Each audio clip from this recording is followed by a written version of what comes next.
Pax Silica, a story of promise and power. It begins with a city that never sleeps. Not because of call centers this time, but because supercomputers hum through the night.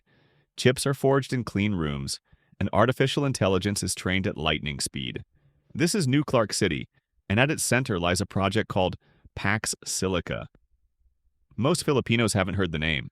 Yet, if it unfolds as planned, it could quietly redefine the nation's economy for decades. The arrival of Pax Silica.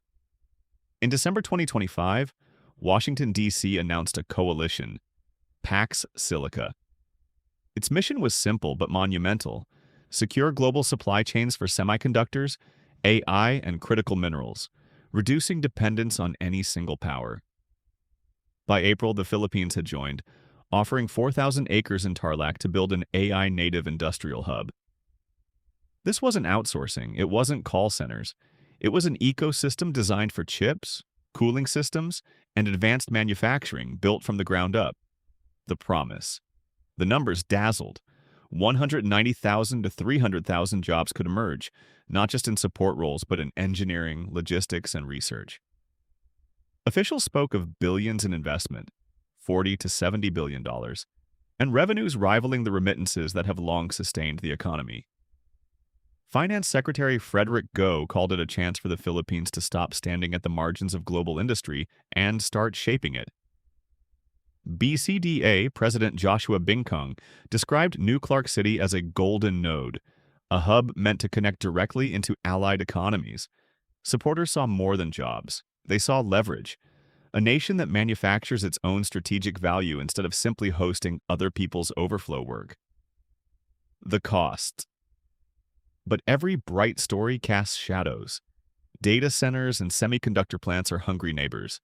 They demand staggering amounts of electricity, up to 3 gigawatts daily, in a country already burdened with Southeast Asia's highest power costs. They drink millions of gallons of water each day, competing with farms and households in a region where demand is already rising. And land is never just land. Farmers and communities fear displacement, livelihoods disrupted, and decisions made without transparency. Critics ask, what does it mean for the Philippines to anchor its next economic pillar inside a U.S.-led strategic coalition? Pax Silica is framed as resilience, but it is also geopolitics, tied to alliances, defense cooperation, and the contest over who controls tomorrow's technology. Echoes of the past. The Philippines has lived a version of this story before. The call center boom promised jobs and foreign investment, and delivered.